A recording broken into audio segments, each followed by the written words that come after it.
Қайырлы күн, құрметті көрермен, сіздермен бірге еңбек адамы подкасты және тізгіндемен Ботагөз Мұратқызы. Бүгін церебральды сал ауруы бар балаларды емдеу және де оңалту жолдары тақырыбында сұхбат өрбітетін боламыз. Бүгінгі студиямыздың қонағы Данияр Нұрбекұлы. Қайырлы күн, қош келдіңіз. Сәлеметсіздер ме, рахмет. Данияр мырза, енді сұхбатымыздың басында өзіңізді көрермендерге толықтай таныстырып кетсеңіз. Мен Данияр Нұрбекұлы, осы Семей қаласында денсаулық клиникасында ЛФК маманы болып жұмыс атқарамын. Қазіргі таңда осы ДЦП ауруымен жұмыс жасаймын. Енді сал ауруы дегенімізде сол туралы, оның пайда болу себептері туралы айтып берсеңіз. Негізі сал ауруы ол орталық шеткі нерв жүйесінің осы тірек қимыл қозғалысына жауап беретін нервтің зақымдануы болып табылады. Бұнда негізгі себептері әртүрлі болады. Ол мысалға жүктілік кезіндегі асқынулар және де осы босану кезіндегі родовая травма болуы мүмкін. Сондай нәрселер әсер етуі мүмкін. Енді ДЦП-ның түрлері қандай және де олардың бірінен бірінің айырмашылықтары болады ма? Негізі ДЦП-ның бірнеше түрлері болады. Ол мысалға спастическая диплегия, және де гиперкинетическая форма, тетрапарез, атонико-астатическая деген формалары бар қазіргі таңда, және де смешанная форма деген бар. Бұған негізгі олардың өзі әрбіреуіне тоқталатын болсақ, мысалы спастикалық диплегияның өзінің түрлері болады. Ол ауыр түрі, жеңіл түрі, орта деңгейдегі түрі болады.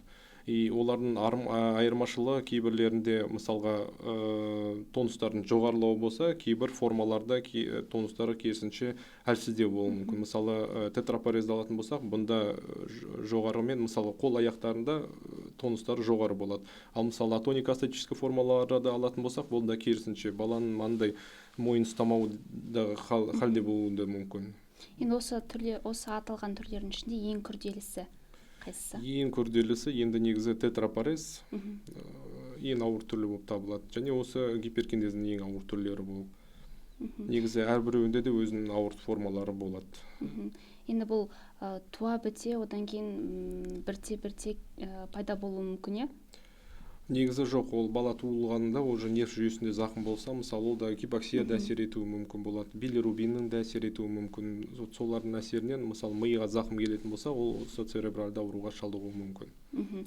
Ал ата-аналар неден күдіктену керек, яғни қандай бір белгілерінен бұл сал ауруын білуге болады? Негізі кез келген ата-ана мысалға бір айынан бастап 12 айдың даму үрдісінде, мысалға бірінші айында бала мойын ұстау, одан кейін аунау, одан кейін барып ішпен жорғалап, төрт тағандап тұрып, бұл этаптардан әрбір сау бала өтуі керек. Егер де мысалы бір айдың ішінде бала мойын ұстамай, андай қимылдары шектеулі болатын болса, бірден мысалға олар соған күдіктену керек. Бұған негізі әсер ететін әртүрлі факторлар болады. Бұған мысалға даже гипертонус, қарапайым гипертонус болуы да мүмкін.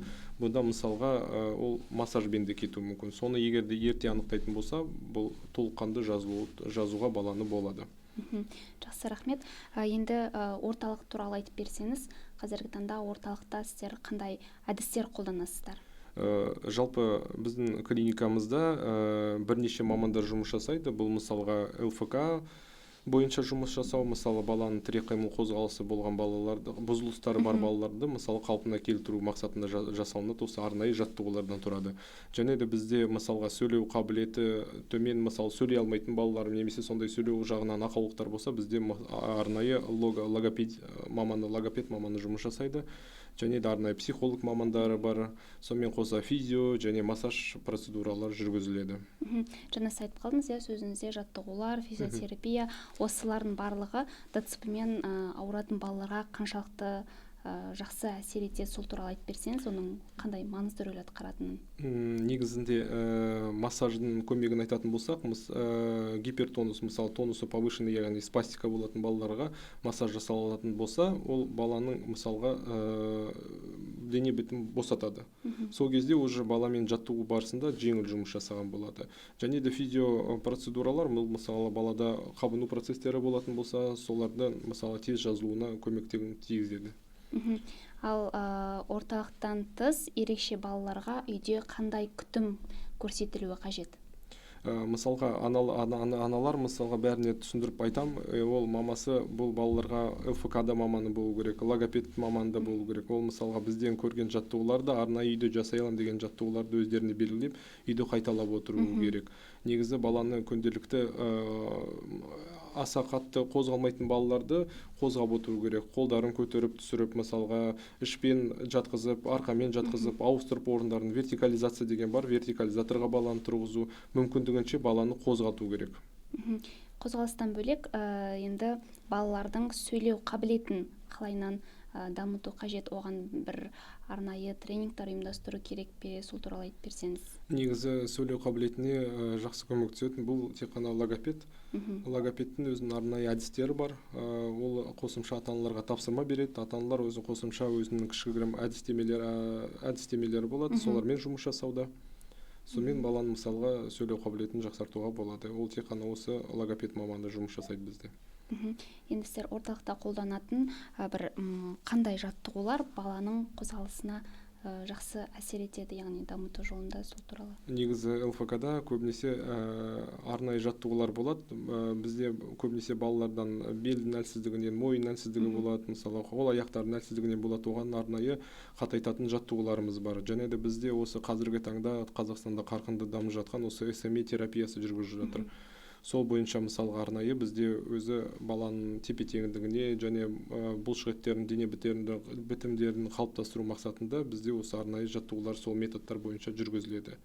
Бұнда арнайы өзінің әдістері болады. Ал сіздер орталыққа қанша жастан бастап қабылдайсыздар, әлде оған ешқандай шектеу жоқ па? Негізі жас ерекшеліктері жоқ. Кез келген жаста балада егер диагноз қойылатын болса, сол бірден ем басталып жүргізіле береді. Орталықта ең кішкентай бала? Ең кішкентай бала бізде 6 айынан келген болатын.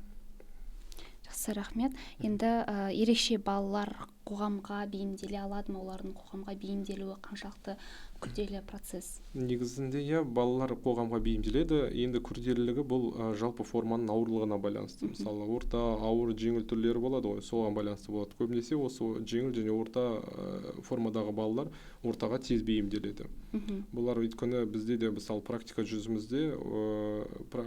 жүзінде дәлелденген, мысалы бізде орта деңгейдегі балалар қазіргі таңда мектепке баруда, ел қатарлы, және де әртүрлі үйірмелерге қатысып, көптеген жарыстарға қатысып жатыр, сахнаға шығып жатыр деген сияқты. Сондай балалар, киноға да түсіп жатқан балалар бар, сол секілді олар өте бейім. Бұларда мысалға ақыл есі көбінесе толық сақталған, тек қана осы тірек қимыл қозғалысы шектеулі болады, осы сал ауруына шалдыққан балаларда. Данияр мырза, енді сіздердің орталықтарыңызға жұмыс істеу үшін немесе басқа да бір терапиялық клиникаларда жұмыс істеу үшін қай жерден бастау алуға болады, яғни қай жақта оқытады, сол туралы айтып берсеңіз?